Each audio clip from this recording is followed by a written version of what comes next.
यशोमती मैया के नंद लाला।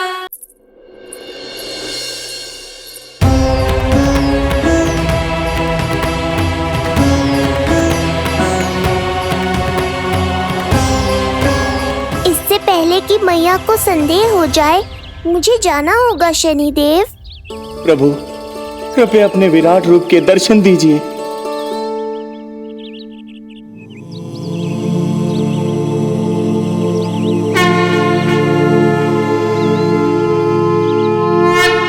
सशंख चक्रम सकिरीट कुंडलम सपीत वस्त्रम सरसीरुहेक्षणम सहार वक्षस्थलशोभितौस्तुभम् नमामि विष्णुं शिरसा चतुर्भुजम्।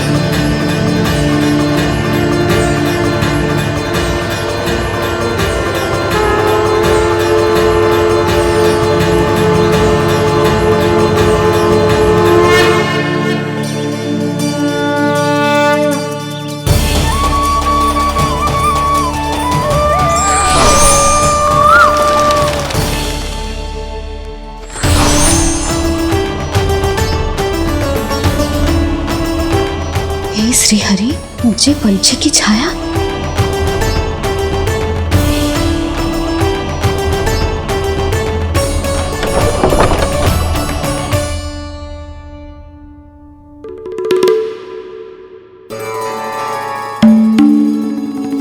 यशोदा, क्या हुआ? क्या देख रही हो? जानवर को लगो जैसे लल्ला की ना पंछी की छाया हो। पंछी?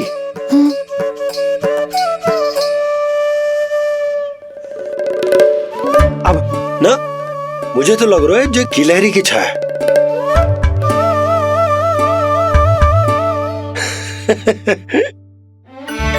यशोदा, बालक नीलमणि है और बालकों वाले काम तुम कर रही हो।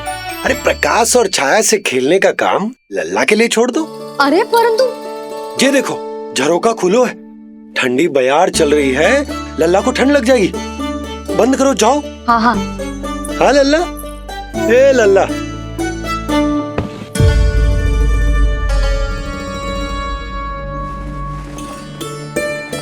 आज सब कितने सज धज के आए थे तुझसे मिलने के लिए, जैसे दीपावली हो, है ना लल्ला? सिवाय इनके देखो,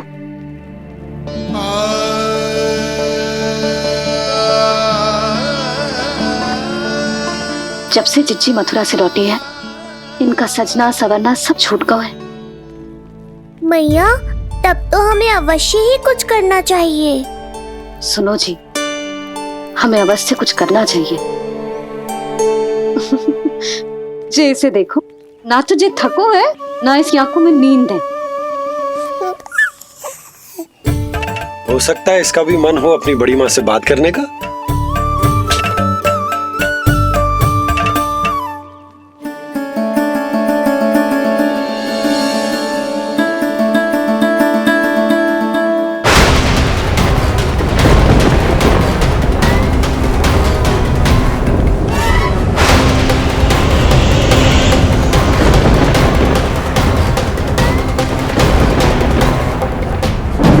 अरे लल्ला, डरने की क्या बात है?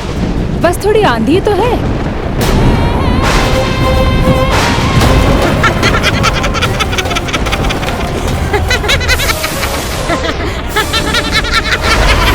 लल्ला, लल्ला, लल्ला, लल्ला।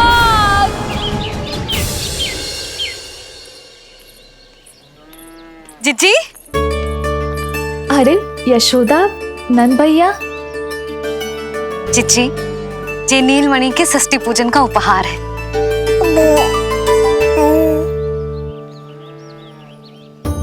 यशोदा, नंद भैया, मैं आप दोनों की भावनाओं का सम्मान करती हूँ। आप दोनों को तो पता है मेरे हृदय में नीलमणि के प्रति अत्यधिक प्रेम है।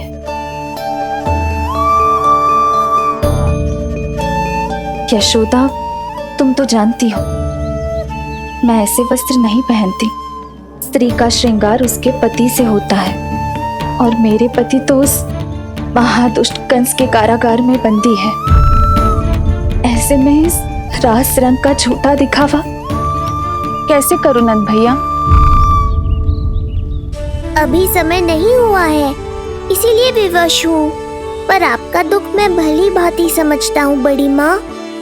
दिन रात ये भय लगा रहता है कि कभी भी उस कंस के सैनिक आएंगे और मेरे पुत्र को मुझसे दूर ले जाएंगे। इस आशंका में मैंने उसका बालपन भी खो दिया है। उस नन्हे से बालक को 4 दीवारों के भीतर बंद करके रखा है मैंने। थोड़ी देर और, बस तेरे बाबा अब भी आते ही होंगे।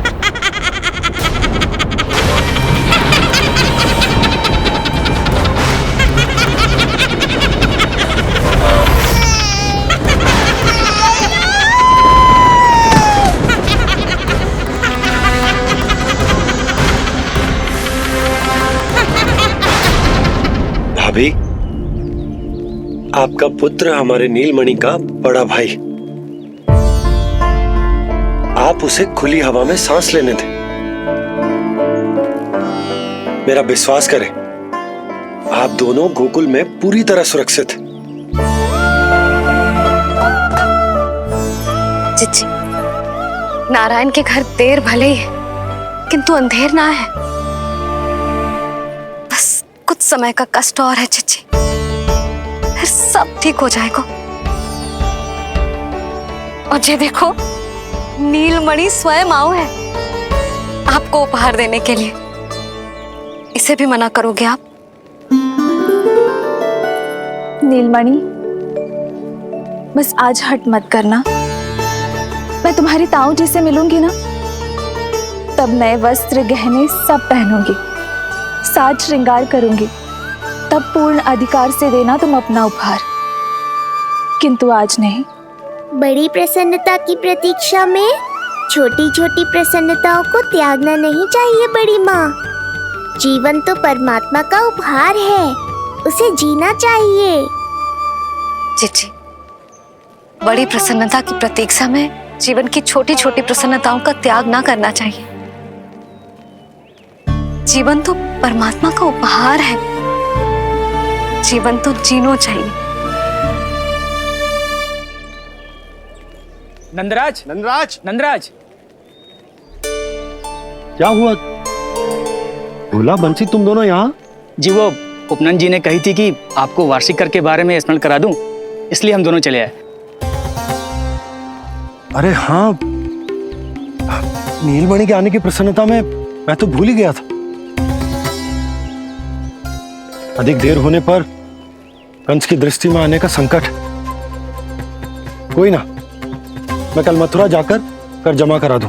अरे किंतु कल तो लल्ला का पालना उत्सव है। सुनो जी, शीघ्र ही आना।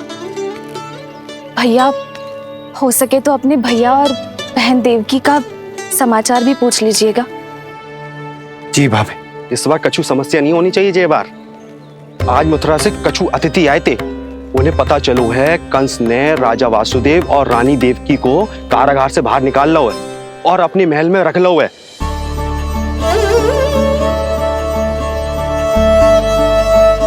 ये तो अत्यंत शुभ समाचार।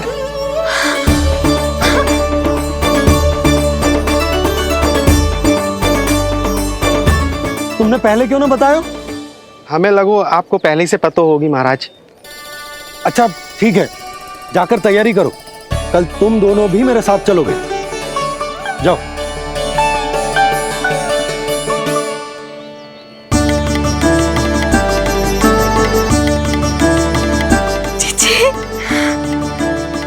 भाभी, यशोदा ने कहा था ना कि नारायण के घर देर अवश्य है, परंतु अंधेर ना है। प्रतीत होता है हमारा नीलमणि सबके लिए सौभाग्य लेकर आया है। सच्ची भाभी, नारायण का वरदान है जे बालक। भाभी, अब हमें चलना चाहिए। और हाँ, कल वसुदेव भैया और देवकी भाभी से बिना मिले वापस ना आऊंगा मैं। उन्हें कह दूंगा और बता दूंगा कि कितना स्मरण करते हो आप उन्हें। चिच्ची, शुभ समाचार मिलो है। अब तुझे उपहार स्वीकार करना पड़ेगा। हाँ यशोदा, अत्यंत शुभ समाचार आया है और अपने साथ ही आशा भी लाया है कि अब शीघ्र ही उनसे मिलना संभव होगा।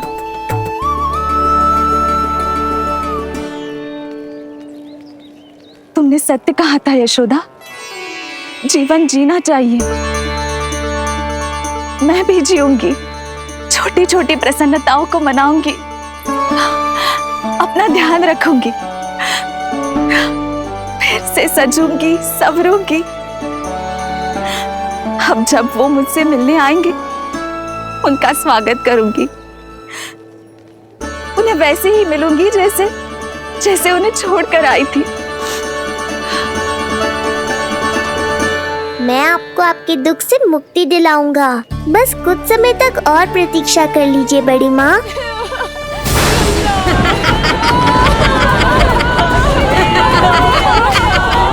कब तक बचेगा शिशु विष्णु? आज नहीं तो कल तू मेरा निवाला अवश्य बन जाएगा। कल तुमसे भेंट होगी पूतना। कहाँ है तू शिशु विष्णु? शीघ्र ही तुझे आहार बनाऊंगी मैं। तुमने बहुत दुष्कर्म कर लिए पूतना। अब तुम्हारे आतंक का अंत करूंगा मैं।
चिंता क्यों करती हो मैया? मैं हूँ ना। नेत्र खुले रहे तो मैया पक्का घबरा जाएंगी। यशोदा, क्या हुआ? अरे बोलो ना, कोई बुरा सपना देखो। ना, स्वप्न तो ना था, किंतु मेरा मन बहुत घबरा रहा है। ऐसा लगो जैसे नीलमणि को कुछ। ये देखो, नीलमणि तो शांति से सो रहा है। तुम ना व्यर्थ ही व्याकुल हो रही। बाबा सही कह रहे हैं मैया, कुछ नहीं होगा मुझे। सुबह होने में अभी समय है। व्यर्थ की चिंता को झटक सो जाओ। अच्छा, ऐसे कैसे झटक दूं चिंता? नींद अचानक खुलो है मेरी। इसका अर्थ है अवश्य ही कोई बुरी दृष्टि है मेरे लल्ला पर।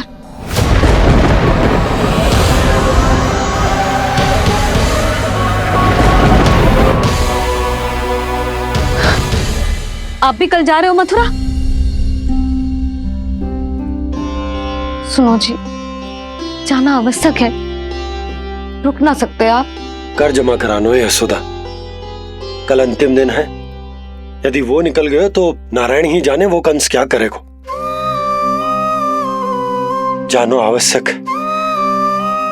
पिछले 6 दिन से नित्य कोई न कोई कर्म कांड संस्कार चल रहा है, इसीलिए तुम थक गई हो। तनिक विश्राम कर लो, सो जाओ।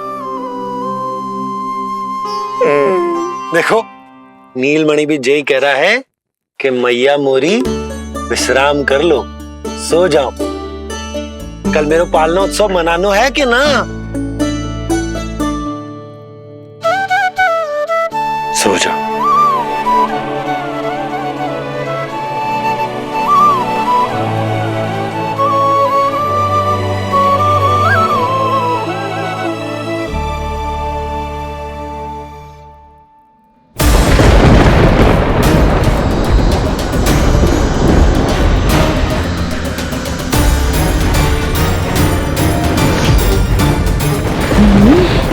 शिशु की गंध। पर अब तो भूख भी मिट गई है।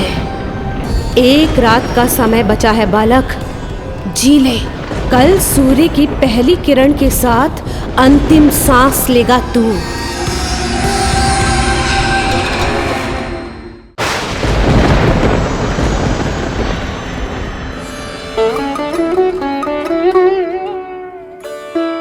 संतान के लिए मैया का कैसा अद्भुत प्रेम है ये। पूतना की छाया से ही इन्हें आने वाले संकट का आभास हो गया।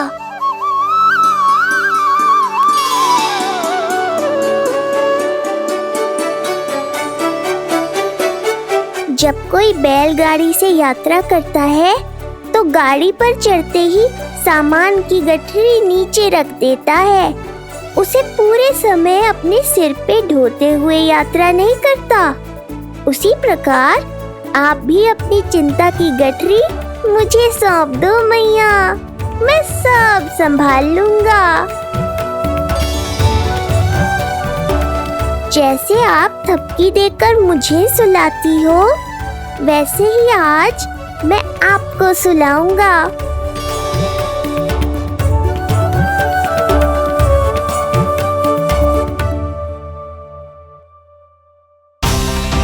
वचन देता हूँ मैया, जिसने आज आपकी निद्रा भंग की है, कल उसे चिर निद्रा में सुला दूंगा मैं।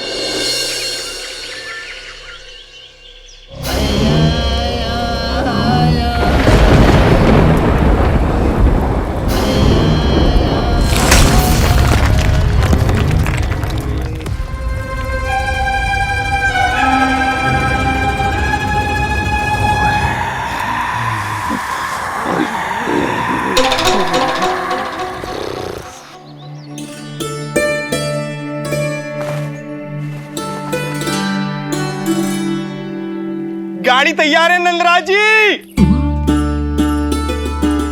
उपहार और मिठाइयाँ तो ठीक है, किंतु भोजन रखो है कि ना? हाँ भाभी, रख दियो है। और भोजन ऊपर रखो है कि मिठाई? भोजन ऊपर रखो है भाभी। मुझे लगो ही था, अब मिठाइयाँ पिचक जाएंगी ना? हाँ भाभी, तो अभी मिठाइयाँ ऊपर रख देते हैं। क्या होगा बंसी भैया, फिर मिठाइयों का रस भोजन में चला जाएगा ना? मैया ऐसे पूछताछ करोगी तो हड़बड़ा तो जाएंगे ही। अरे भोला बंसी, अरे भोजन और मिठाइयों को अलग अलग रखो भाई।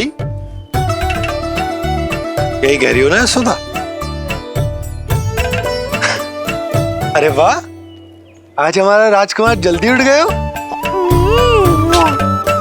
इसे भी पता है पालना उत्सव में इसके बाबा ना होंगे इसके साथ, इसीलिए विदा करने आ गए। फिर कोई ऐसो कर्मकांड ना होगो जब मैं ना हूं। बस आज जाने दे लल्ला, सबको जाकर अपने हाथों से मिठाइयां भेंट करूंगा और सबको बताऊंगा कि इतना सुंदर, इतना प्यारा लल्ला का बाबा बन गया मैं।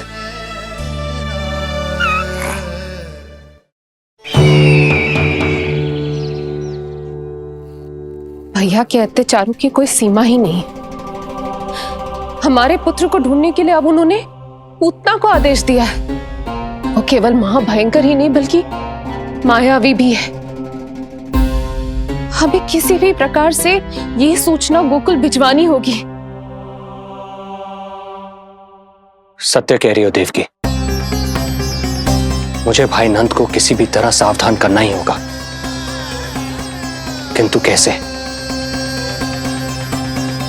हमारे लल्ला के बारे में जानकर सबसे अधिक कौन प्रसन्न होगा पता है? वसुदेव भैया। सत्य कहा आपने।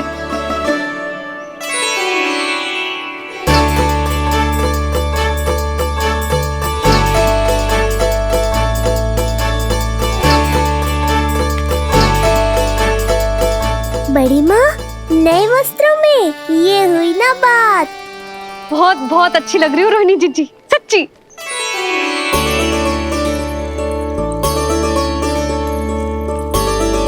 आपने जीवन में फिर से रुचि लेना आरंभ कर दियो है। ये जानकर वसुदेव भैया की प्रसन्नता दुगनी हो जाएगी। ये उनके लिए मेरे हाथों से बनाए पेड़े मथुरा के पेड़ों से भी अधिक प्रिय है उन्हें। और ये देवकी की नवजात कन्या के लिए कहिएगा केवल वस्त्र नहीं है, अपना आशीर्वाद भेजा है मैंने। सच में यशोदा, नीलमणि एक आशा का दूत बनकर आया है मेरे जीवन में। नंद भैया, उनसे ये भी कहिएगा कि मैं और उनका पुत्र हम दोनों ही यहाँ कुशल से हैं। अगर ईश्वर ने चाहा तो शीघ्र ही उनसे मिलना संभव होगा। वसुदेव भैया और देवकी भाभी से बहुत सारी बातें करनी। यदि विलंब हो जाए तो चिंता मत कर। जाने से पहले अल्लाह को हृदय से तो लगा लो।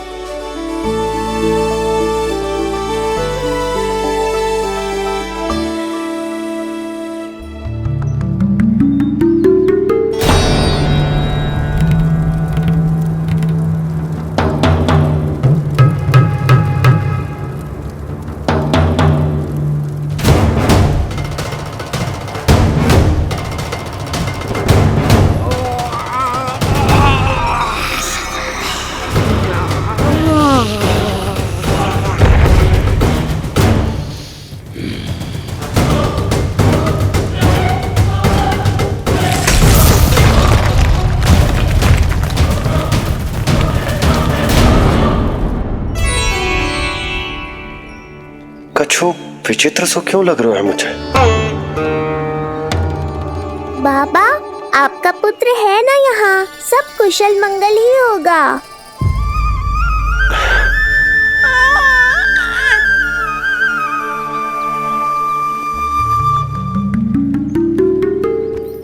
चलता हूँ। ध्यान रखो।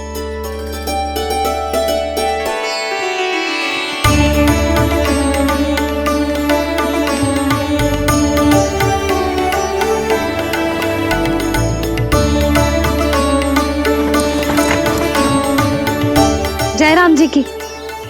जय राम जी की।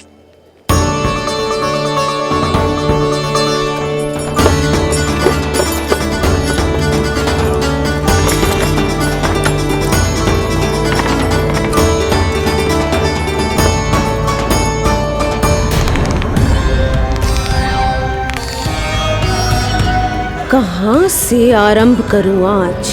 ब्रजपुरा, रानी घाट, देतिया, बरसाना या गोकुल?